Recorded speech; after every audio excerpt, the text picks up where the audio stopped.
One day in the early 60s, I was visiting my mother's house in Montreal. The house is beside a park, and in the park there's a tennis court where many people come to watch the beautiful young tennis players enjoy their sport.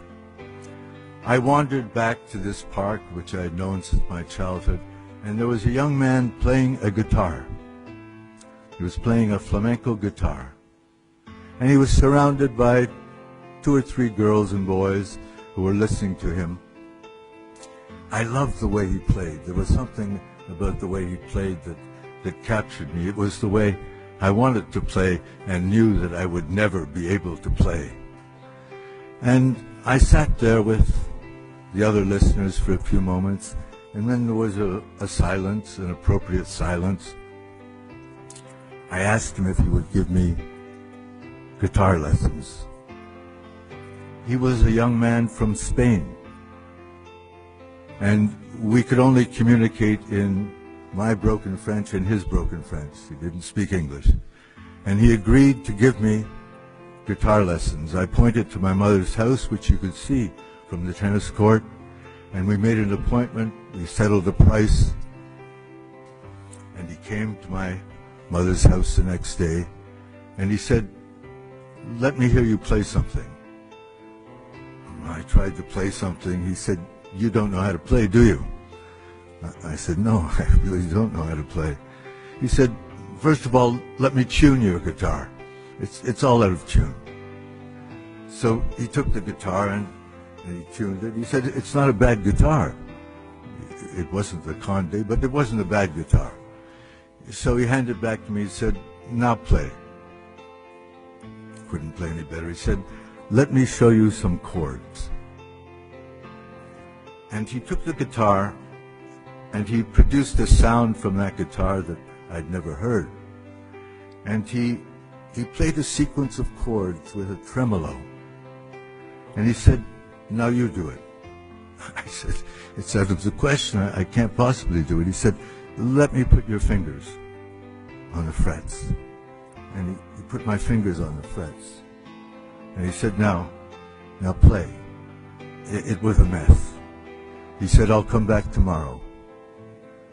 He came back tomorrow.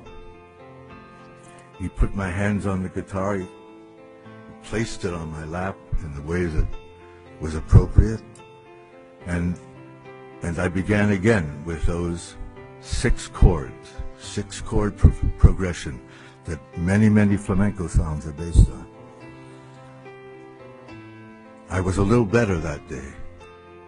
The 3rd day improved, somewhat improved. But I knew the chords now, and I knew that although I couldn't coordinate my fingers with my thumb to produce the correct tremolo pattern, I knew the chords. I knew them very, very well by this point. The next day, he didn't come. He didn't come. I had the number of his boarding house in Montreal. I phoned to find out why he had missed the appointment, and they told me that he'd taken his life, that he committed suicide. I knew nothing about the man. I did not know what part of Spain he came from. I did not know why he came to Montreal. I did not know why he stayed there. I did not know why he appeared in that tennis court. I did not know why he took his life. I was deeply saddened, of course. But now I disclose something that I've never spoken in public. It was those 6 chords. It was that guitar pattern that has been the basis of all my songs and all my music. So now you will begin to understand the dimensions of the gratitude I have for this country. Everything that you have found favorable in my work comes from this place. Everything that you have found favorable in my songs and my poetry are inspired by this soil. So I thank you so much for the warm hospitality that you have shown my work, because it is really yours, and you have allowed me to affix my signature to the bottom of the page. Thank you so much, ladies and gentlemen.